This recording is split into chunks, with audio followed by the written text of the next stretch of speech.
Noble recently released its fourth quarter earnings for 2015, and I'm wondering, due to the losses that they've incurred as a result of the oil downturn, does that continue to inspire? Can you repeat, please? So Noble Energy released its fourth quarter earnings for 2015 quite recently, and as you can expect, because it's an oil and gas company, they weren't so great. And how does that still inspire? Do they still inspire confidence in you that they can complete the projects they have planned despite their earnings?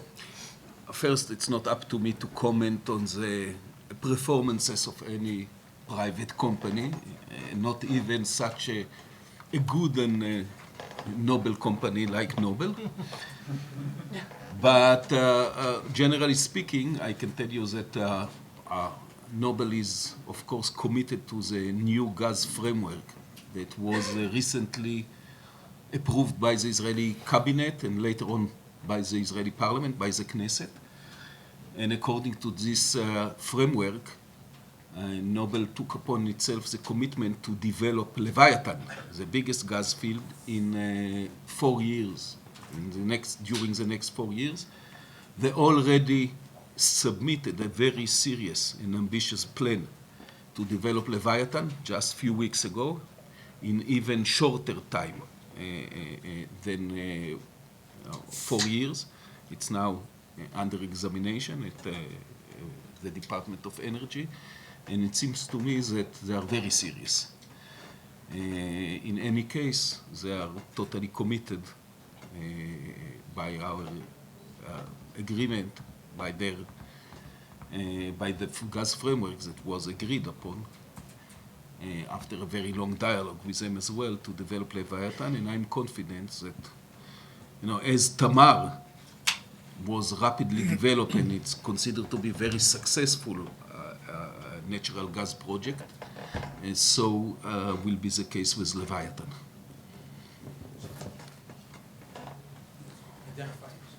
Hello, Mr. Steinitz. My name is Avunç Kutlu from Turkey's Anadolu News Agency. There are various routes to deliver the Eastern Mediterranean gas to Europe. One is through Cyprus to Greece, like you said, and the other route is from Cyprus to Turkey. And the Southern Gas Corridor will have additional capacity by 2023. It is shown as the more feasible project, a more secure project, and it is less costly compared to the Greece route. How would you elaborate on that? What will affect your choices for the route of the gas for sending it to Europe?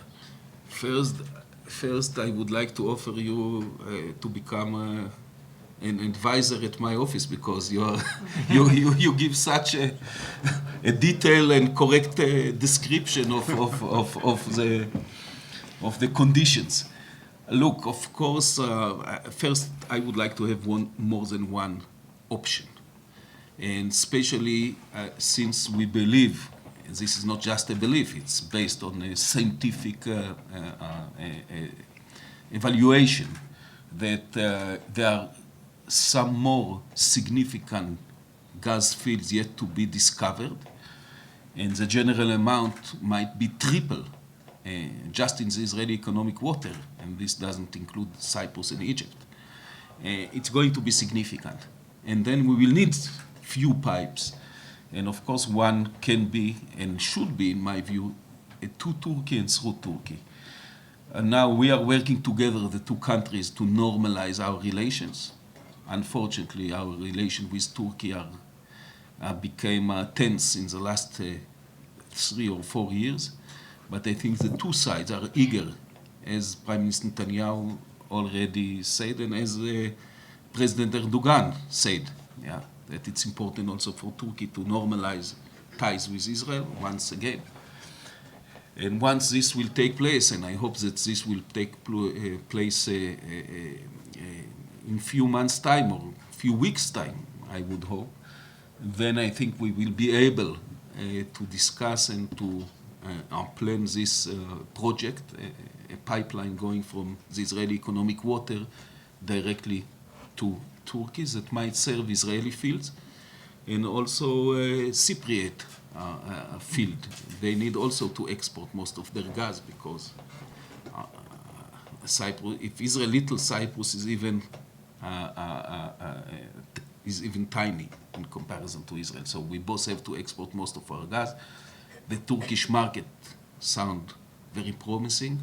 I think that the Turkish domestic demand is going to increase almost 100% in the next 6, 7, 8 years. Those are the expectations. So the prospect of selling gas to Turkey and through Turkey to Europe sound very promising. Now we have to settle down to resolve the problems. I think we are very close to such settlement, and this is very important, of course. The relations, the economic relations between Israel and Turkey are good, even in the last few years. The export, the import, tourism, everything continue to flourish. But for such a project, it's better to normalize diplomatic relation, and I hope that this is forthcoming because I can see and sense the goodwill from both sides. I'm a great proponent of improving Israel-Turkey relations, and I hope that this is forthcoming.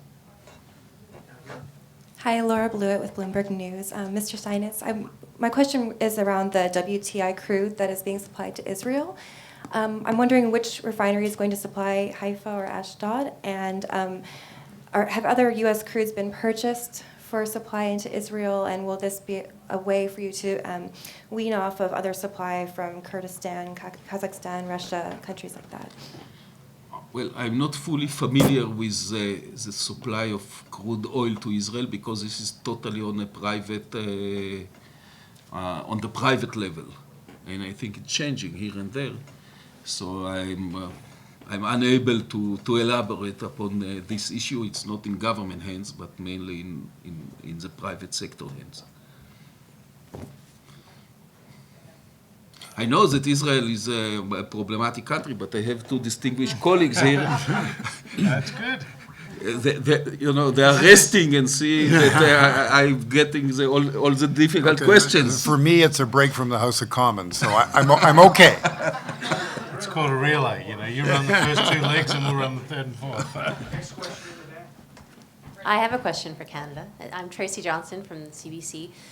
So today is Gas Day at CERAWeek, and we've heard about, not Quebec, I'm sorry, the United States sending its first shale gas LNG exports out. We've heard about Australia today talking about plans to triple capacity in the next 5 or 6 years. I'm wondering where you see Canada's role in the LNG market, given that we have probably a dozen projects on the books. Well, we had the very good news only a few weeks ago that the United States granted export licenses for 2 LNG projects in Atlantic Canada. That was good news. You're probably following developments in British Columbia. The Pacific Northwest project has now been assessed by the Canadian Environmental Assessment Agency. It's now out there for 30 days of public consultation, and then the results of that will go to the Canadian Minister of the Environment and Climate Change. There are other projects. We heard, unfortunately, just a week or so ago that Shell has pulled back from LNG Canada, but expects to be re-engaged within a year. So it's a tough time. The prices are not where people want them to be. These are major investments, and we'll have to see what the private sector intends to do. We are certainly prepared to look reasonably at all such applications and are particularly heartened by the good news for these export licenses on the East Coast. Question in the middle. Hi. Mike Lee from E&E Publishing. Minister Caldwell touched on the American presidential election a little bit, and of course the candidates are going to be across town for a debate tomorrow. What would you, has there been enough discussion of energy issues in the American campaign to date, and what issues would you like them to discuss? I would not welcome too much commentary on Canadian elections from my friends, and I'm sure that they would not appreciate much from me, so I'll pass on that one. Maybe others, you want to weigh in? Yeah, I'm just going to say, I once read that Hillary Clinton said, "Can I be quoted as saying no comment?" I have a question for the Australian minister. I am Mirna Velasco from the Philippines. I write for Forbes magazine there. You mentioned about Southeast Asia being one of the markets of your LNG. How big is the chunk of the market that would be going to Southeast Asia, and what's the advantage that you can offer to buyers as compared to getting from Canada or other sources like Qatar or other parts of Middle East? Well, the advantage that Australia offers is transportation time. As we know, we're on the doorstep of our friends in Southeast Asia. Our biggest markets to date have been Japan and Korea. In fact, we have a project in the Northern Territory called the Ichthys project, which INPEX and Total have invested in. When it's up and running, that one project alone will supply 10% of Japan's gas needs. But we're seeing a diversification now. So obviously China is what I talked a bit about today, and they're having an impact. But there are a lot of countries in Southeast Asia, including Vietnam, Indonesia and others that will see their gas demand increase. And this offers opportunities for us. But certainly there's a good economic story to tell in Southeast Asia, and that is what is helping to drive demand. I am Heiko Goratz with Argus Media. One question for Mr. Frydenberg and Mr. Carr. What does Trans-Pacific Partnership do for energy sectors in your country? And one, if I may, for Mr. Carr, how often does crude pipelines come up in your discussions with your counterpart from the United States? The second question first, not at all. Never. Yeah, it came up once, and that was the end of it. Because I gave the same answer to the question that I would give anybody who would ask it again, and that is that we were disappointed in the decision, and the relationship moves on from there.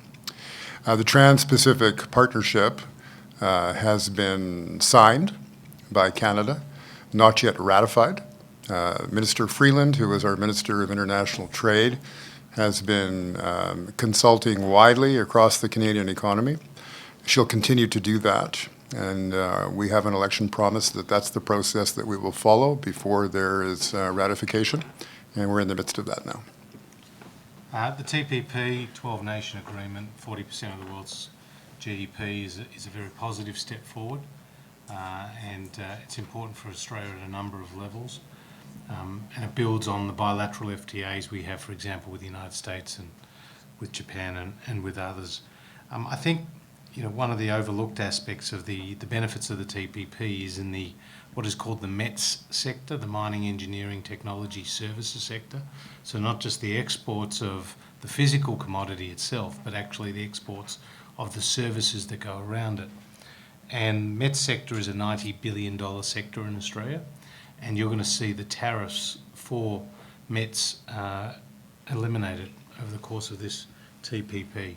So I think that's going to be a strong positive for us as opposed to just the physical. Hi, Elena Cherney from the Wall Street Journal. This is a question for Minister Carr. Alberta has introduced some very interesting proposed legislation with a very hard emissions cap. Yeah. Some of the world's biggest energy companies have very sizable reserves in Alberta. Will that cap result, do you think, in some of those reserves being unrecoverable?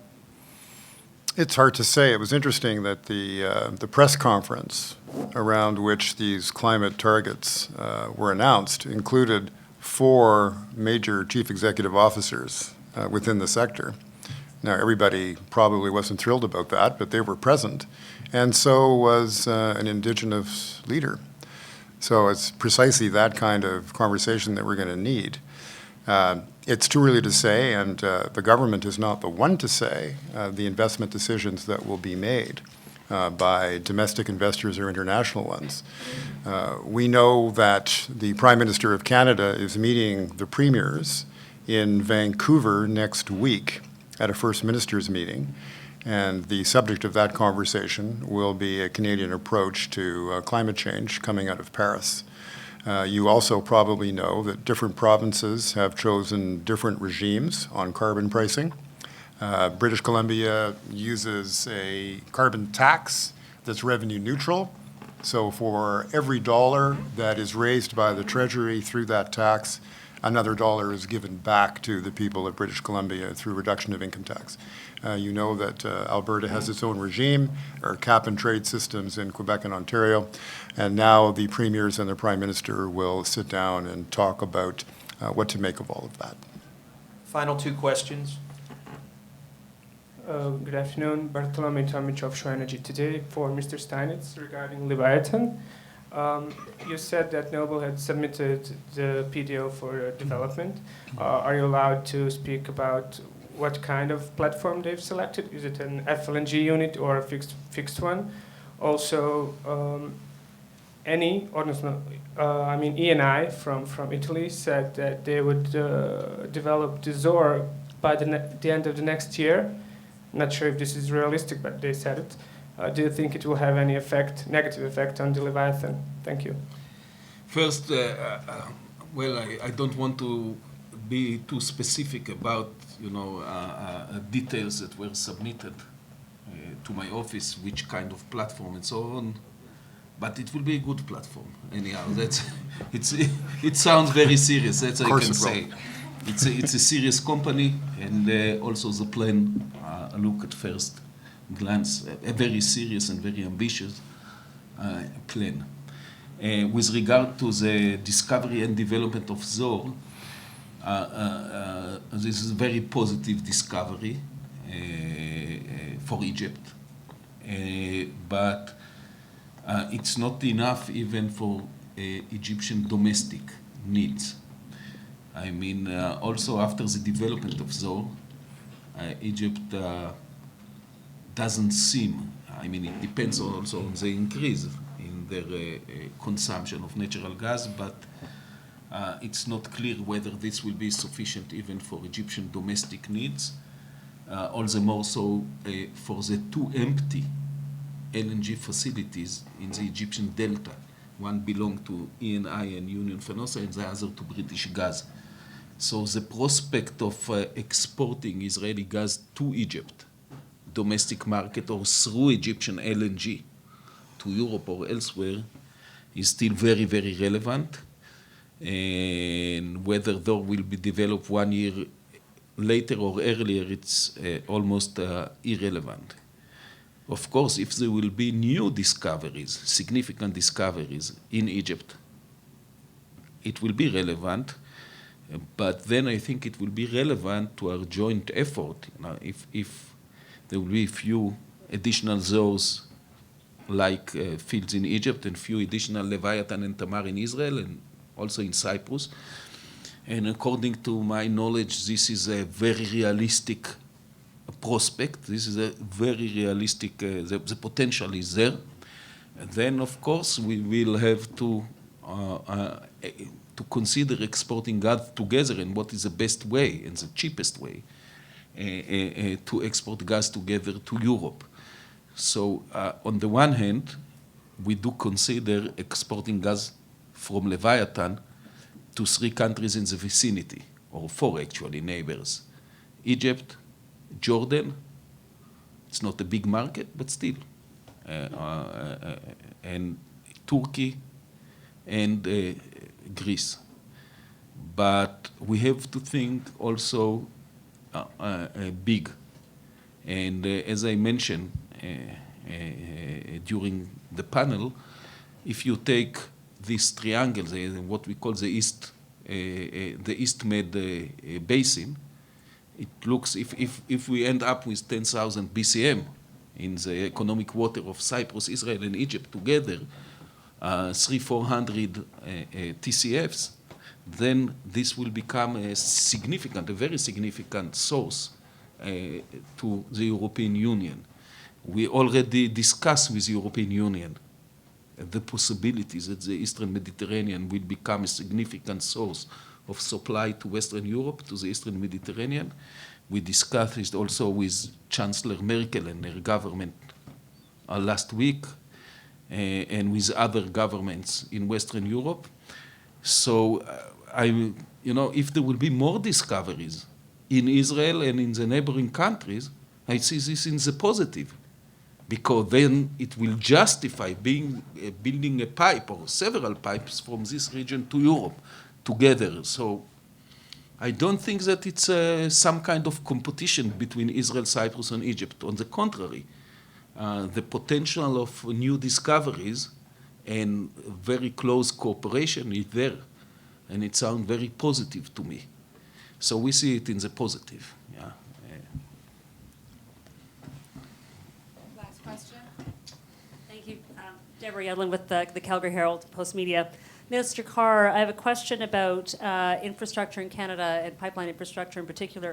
There's a growing sense of frustration amongst energy companies that Canada isn't getting its act together, that we can't get out of our own way to build that infrastructure. What assurances can you give to investors, many of whom who have assets in Alberta that were represented downstairs earlier today and listened to your panel? What assurances can you give them outside what is stated in your mandate letter that there will be significant progress made to building that infrastructure that will result in exports off the West Coast and the East Coast? The best assurance that we can give them is that we will not use a process that didn't work, but we will aggressively pursue a process that we think could work.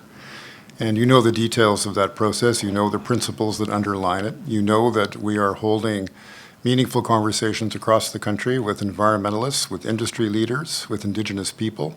I think that those conversations are creating better understanding, that people are listening to each other's positions, and ultimately the regulatory process and a government decision has to carry the confidence of Canadians. That's our ambition. The Prime Minister has said many times, and I'm glad to say it again, that it's a major responsibility of the Government of Canada to move our natural resources to market sustainably. That is our goal. We think we've adopted a process that will give us a better chance to achieve that kind of public confidence than the one that has been used more recently.